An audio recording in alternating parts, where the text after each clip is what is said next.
होने वाला है, but how do we counter this? Ambassador everyone is talking about the escalation. सब इसको एक अलग लेवल पे जाने की बात हो रहा है। मैं कह रहा हूं शांति की कोई बात ही नहीं कर रहा। शांति कैसे आएगी? How do we get peace back ambassador? You are so right, you are absolutely, आपने बिल्कुल सही कहा। सर मैं I read out a message जो मेरे पास अभी कुछ ही सेकंड पहले आया फ्रॉम इजराइल। वो आपका प्रोग्राम देख रहे हैं हमारे एक मित्र का, कि पब्लिकली मुस्लिम देश, मैं हिंदी में अनुवाद कर रहा हूं, पब्लिकली मुस्लिम देश हमें गाली दे रहे हैं, प्राइवेटली हमें कह रहे हैं कि हमको भी, इस्लामिक देशों को, हमास से खतरा है, मिटा दो हमास को। Now this is the game that is being played over there.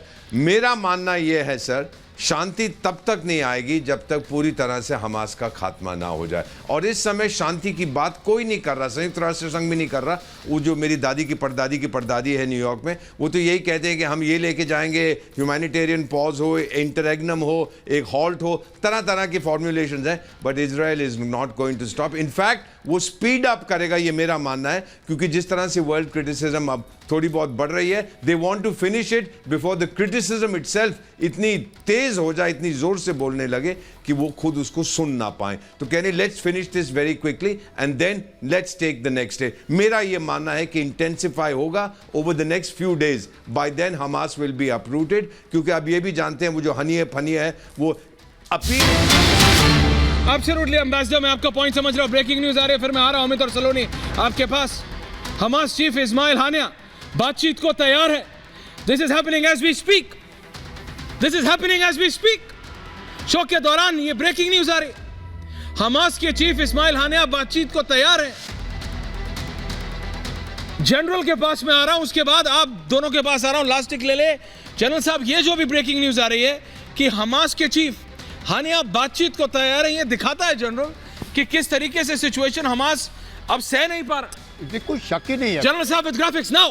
Absolutely कोई शक नहीं। जिस प्रकार से आप कह रहे हैं Aishwarya, Hamas is on the back foot, जिस प्रकार से उनका नुकसान हो रहा है, कहने को कह रहे हैं 8,000 लोग, पता नहीं उस मलबे के नीचे कितने हज़ारों लोग होंगे। जिस प्रकार से हमास ने भी सोचा होगा जब उन्होंने सुरंगों का जाल बिछाया है, 20 दिन 25 दिन हो सकता है 45 दिन तक के लिए अपने को उन्होंने स्टॉक करके रखा होगा। पर जिस प्रकार से हमला कर रही है इजराइल, इजराइल को भी कितना भी हम कहें, उनके पास इनफ इंफॉर्मेशन है ये अंदर क्या हो रहा है गाज़ा पट्टी के। यही कारण है कि हमास अब सरेंडर करने के लिए तैयार है। बातचीत यानी कि फर्स्ट स्टेप टुवर्ड्स सरेंडर, कि हम सीज फायर चाहते हैं, हमको बख्श दीजिए, नहीं तो इजराइल जो है हमारा नामो निशान मिटाने के लिए लगा है। और जिस प्रकार से सब देश, पूरे खाड़ी के देश बातचीत कर रहे हैं, पर कोई भी, जैसे आपने बिल्कुल ठीक कहा, बूट्स ऑन ग्राउंड सिर्फ उनके हैं और उनको ही तकलीफ हो रही है और उस तकलीफ को सहन अब नहीं कर पा रहे। और विश्व भर में जो लोग आवाज़ जरूर उठा रहे हैं, मुस्लिम वर्ल्ड में आवाज़ है, लेकिन हमास बैकफुट पर